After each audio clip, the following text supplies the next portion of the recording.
I really like the cover art for the album. Who shot that stuff? The album, that was this artist, Jill Greenberg, photographer. My inspirations, for my fashion show, so I guess it kind of just rolled in. Incorporated into the whole thing? Rolled into it looks me. awesome. It's really fun. So weird to see all those old things. What do you think about when you see those old photos? It's like, it next makes me to go, I don't know. In a good way. It makes me happy, but it makes me like freak out a little bit. So time went so quick. Yeah, is that how you feel? Mm-hmm. Are we starting? Yes. Oh, yeah. Sorry. I'm like, just ease into it. Like, okay, action. Sorry. No, it's weird. It's like, and we also coming back to Canada again. I mean, honestly, the tour that I just did here was the best shows, and I'm not just saying it was the best shows of the tour were like in Canada, Edmonton, and incredible shows. Like, in Montreal and Toronto. Mm-hmm. Amazing. Cool. So just fun to be back here again. I feel so loved when I come here. That's true, actually, no doubt, and your solo stuff as well too is really huge. So what made the crowds in Toronto feel good? They just totally free and expressive and ready to just let loose and not jaded and not just ready to really just come out and have a good time. I mean, the thing is, when you're on tour, you have to imagine that you're doing it every night, and it's kind of monotonous in a way, but what keeps it really amazing is the audiences. And that's like, I go out on tour to get entertained by them, you know? It's all about them. It's all about if they're good, then I'm good, and if they're bad, then I suck. So it's like, when I come out and they make me feel like just bigger than life, you know, and it just makes the whole thing go to a whole other place. And it was, the best memories are those shows from the Canadian shows. That's awesome. At the end, though, I think you were in Canada near the end of your tour, or yeah, you had announced that you were pregnant, though, and I remember everyone who was going to the show was like, "Oh my God, like, is she okay?" And like everyone was feeling for you that you had to sort of perform and do that kind of grueling schedule night after night. It was really like not a good idea, and it wasn't my idea. It just happened, and then the tour came, and I found out when I was in rehearsals. I was like, what is wrong with me? What is wrong with me? I mean, I'm so grumpy, and then I found out I was pregnant. I just thought I would be able to do it. I didn't really think much about it, and I mean, of course, I was like, oh my God, I'm pregnant, but I didn't think it was going to affect the tour, but it was really hard. I was so tired and sick and all the things that you get. And like morning sickness on the road? Did you have that? I had mornings. I wasn't really puking up like you do. I did a couple times, but it was just, you feel really nauseous. Yeah. And I was like, could you imagine, like I had 9 costume changes, so I'm like trying to like fit into these corsets and tiny shorts, and like they kept having to like add little panels, like you can see these like triangle panels that they added on, and it just makes you feel really not so cute. And even though like obviously I know that happens when you get pregnant, when you're pregnant, I don't know, you don't have the same kind of you're a little crazy, so you're hormones. Yeah, so it's hard hormonal. to like, even though you know you're supposed to be getting bigger, it's like it's a weird thing. So it was really traumatic. But the shows were incredible. We also got one of the cars got in an accident on the way to one of the Canadian shows. Our truck like flipped like 3 times, and all of our equipment got like thrown out into the snow, and it was like, I don't know how we ended up pulling it all together. Even with all of that production being kind of ruined, the shows were still the best shows of the tour, which is bizarre. You know what I mean? Yeah. To like have half the equipment like in the snow, but still great. Pull it off? Great, yeah. Well, it wasn't us, it was the audience. But. So we were talking before about how quickly you pulled everything together because you just finished the record and now you're promoting it all over the world. I want to know, this time last year there were rumors about you postponing the second record, but how did you get the energy to come back and do it again? I just think I had like a couple leftover tracks. There was a song called Wonderful Life, and you started it, that were just kind of sitting in my computer. And then I had gone down to Miami. Pharrell called. He's like, come down and write some songs. I'm like, I never do that. Just go write to write. I always write because I have a record coming out or I'm working to do something. But kind of just went down there for fun. And we wrote like Winded Up, Breaking Up, and Orange County Girl. So it's like I practically had a record already, and I thought that I could put it out last Christmas. I was like, oh, I just need a couple more songs. I can do it. And I think I was on that high of that last album. I was just, it was a really incredible experience, being able to like kind of indulge my theatrical side and like make a really happy, uplifting, silly album. It was a really fun project for me, and I didn't want it to stop. So I was like, I can do another one real fast, you know? And then I got Kingston, so I had to put it on hold. And then actually when I was pregnant, I went in the studio. I thought, okay, I'm off tour now. I could just be lazy, but maybe I'll try to write some songs, you know, you never know. And kind of said to myself, I'll go in, if I'm not having fun doing it, I'm not going to do it. And I went in with Tony and we ended up writing a couple songs that ended up on the album, but at the time we didn't realize they were good. And so I wrote for about 2 weeks and I was like, this is not happening. I ended up just like eating and watching TV for like the rest of the pregnancy. But you need that though, right? No, it was it was amazing. It was like, it was what you're supposed to do. I mean, you're already creating something. Why are you going to try to create more? It's like, it's hard to concentrate. It's like this amazing miracles happening to you. So how many of the tracks were inspired by Kingston then? I had a couple songs that I'd written with him in it, but one of them didn't make the record. I have it still. I just didn't know. I put Early Winter on instead of that. It's like, you know, you have to choose at the end of the day. Like, you write so many songs, and then whatever feels right, you know, I don't know, just makes the album at the end of the day. And then Don't Get It Twisted that song's about getting pregnant, so right. He's kind of in that one. You become sort of really famous for writing these really personal, autobiographical songs, and there's a lot of songs about relationships, past relationships that you had, so like Ex-Boyfriend or Don't Speak. So then given that, then how closely can fans read into a song like Early Winter? Well, it's weird because normally, I guess, I do write more kind of confessional, like emotional songs, but on the last album, the whole idea of it was to kind of not do that and like write these kind of dance tracks that didn't have that much depth. And I think this time, when I went in to write, I didn't have the same inspiration as the last record. Like, I wasn't looking to write like a straight up dance record. I definitely wasn't like doing that 80s dance inspired thing. Like, musically, I really didn't know what I wanted to do, and it was really kind of really fast. It was like after I had Kingston, I went back in, and it was like I didn't really have a real focus. I just went in and wrote songs. So I guess that was me being more me, like more what I normally do, which is just write from my heart and whatever's on my mind. And so maybe the record definitely has a little bit more of that in it, because that's more natural for me to do that. So It's kind of like going back to the normal. I think the record is really fresh and modern because of like going in and doing it so fast. Like, after I had Kingston, I thought that I was pretty much close to being finished, but little did I know that I would write like a lot more songs, and it was like a marathon. Like, I went in and it was like, I ended up writing, you know, Now That You Got It. I'm trying to think of all the ones that Early Winter. I went in with Tim from Keen, and we ended up writing like 4 songs together, and he is amazing. He said, I read some stuff from him that said that within 10 minutes of that session you were crying. Is that true? Well, I probably was crying because he is incredible, and the chords that it's different to go into a session and sit at a piano and have this like incredible like Superman writer like write this. I call him like the Clark Kent of like songwriting, because he's kind of humble and sweet, and he has his glasses on, and then he kind of takes them off, and he's like really cute and like really amazingly talented and writes these incredible goosebump songs. And yeah, he played these chords, and it's like as soon as he played it, I knew what I wanted to write. It was very emotional, and I have to say that probably I was still very hormonal. I just had the baby, right? But I'm not going to discount the fact that it was really, you know, it was just a really special kind of experience with him, you know, because I hadn't really done that kind of writing in a while. It was always like these tracks, you know.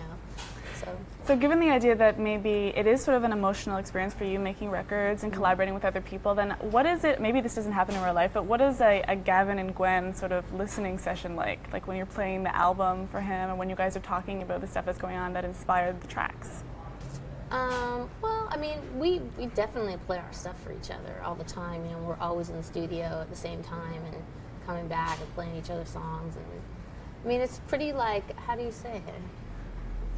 I don't know, you just play the song for him. Like a musical sounding board? Do you guys do that? Yeah, he actually helped me with some of the words on some of the songs. Because I remember there was a couple tracks where I was like running out of time. I'm like, you gotta help me, you know, kind of one of those kind of things. And he's like so talented, he can just come with stuff really easy. And sometimes he'll do things like he'll just give me like tons of words, but then, you know, I don't really collaborate with him very often. It's like always, we just don't do it. I don't know why, but this time I was like, okay, let's do it together, you know. But end up using a couple lines. He's really amazing at that kind of stuff. So that's really cool, though. I think you're lucky to have that, because not a lot of relationships I don't think are strong enough, because there would be sort of like when you both do the same thing, there might be jealousy issues or competitive issues. I think we look at it more like we're on the same team. So it's like, you know, either one of us wins, we both win.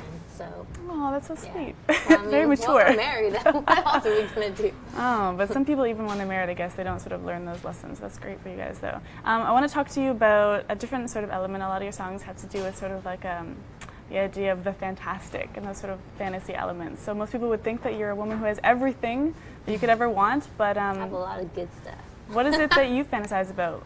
Does fantasy enter your world? I'm always, you know, it is amazing to me that like I've got to do so many incredible things in my life. Obviously, like a song like Orange County Girl was written because I just was flying to Miami thinking back to like where I come from and like how did I get here? Like it's really extraordinary, you know. I don't for a minute you don't get used to it and you don't forget like how like it feels like incredible, you know what I mean? So I think about those things a lot, but I guess you never get tired of being creative. I never get tired of being creative, and I'm always inspired, and I guess that's what kind of drives me to keep wanting to make records and push myself. I mean, making albums for me is really difficult. It's not like I go and just like it's easy. I go in and I have to like get all worked up about, oh my God, I'm not gonna be able to think of anything, and I have to go in and work with these really talented people, and they're gonna totally upstage me, and you know, I'm not gonna be as good as they think I might be, and you know what I mean? Yeah. All these things come into play with the whole. It's torturous for me. I don't really enjoy the process, but when the song is written, it's just so inspiring, and I guess I always want more of that. Also, I think it's really inspiring, like just feeling the love. You know, it's addictive, like the success and like people reacting to the music and all those things. I mean, I'm not gonna lie, that stuff really feels good, and I guess that is what kind of drives me and inspires me. Even though I keep having like great things happen, I keep wanting more. Greedy, I guess, is it called? I don't know. Driven. Let's say driven. Driven, inspired. I want to talk to you about Kingston a little bit. So you told us before in interviews that you were hoping that having children would save you from your vanity. I want to know how you feel about that. Didn't work. Yeah, I definitely thought that, but I think there's something in me now, like everyone asks me, like, has it changed you? And I feel like it really has changed me as a person, but it just makes my life, like, so much more fun and just more, there's more depth to my life, like, just so much to look forward to with him, and I just think about, like, I guess in the future he will save me because it's like there's nothing else that really is going to matter as much as him, you know what I mean? Mm-hmm. So there's always that kind of safety and that love that you have. So obviously it's the greatest thing that's ever happened to me, and it's just magic. It's hard to really put words into like how great it is or how you feel about it because it's such a miracle, you know? Like the idea that like 6 months ago he was sitting in my belly is just what? Crazy. Like how am I supposed to really? Yeah. Yeah. So then has it changed the way that you look at the entertainment industry or what it is that you do for a living? Not really. I mean, I just feel very lucky to be able to do what I do, you know what I mean? Make music and then get all dressed up and do videos and like do artwork and design clothes, and all those things are just creative, fun things. I know it's not going to last forever. I'm just trying to enjoy every drop and minute while I have it. But I don't think Kingston really changed that. I was really worried. I didn't know how he was going to fit into the whole thing, and if I would be like too selfish and like caught up in everything that I wouldn't be able to like spend enough time. But he's here though, right? He's right like there. Over He's there. sitting right there. He's right there. And he's just so cool. He just comes with me everywhere. He hangs out. I'd say it's like every day he gets more of an attitude. Like on the plane over here, woo!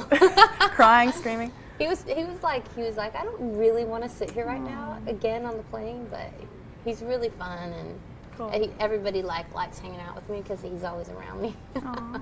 I want to ask you to switch gears for a minute. When was the last time that you performed or sang a No Doubt song?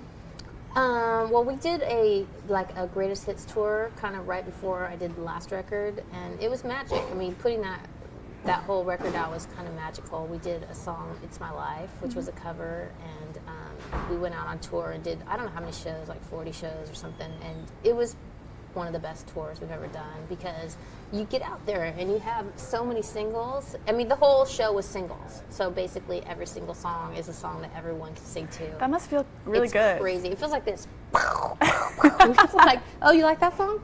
Just a girl. You like that song? Don't speak. You like that song? You know, It's My Life. It's like one after another, so it's pretty magical to look out, and we played these kind of outdoor sheds and just see like people forever just singing the songs, and And it's like all different kinds of people and all ages, and it's amazing. So hopefully, we'll get to do it again. When do you miss the guys and the band the most? I thought, putting the last record out, I was pretty freaked out putting it out, like the first, doing the first interviews without those guys, and then the first couple of times performing was like, because you're all alone.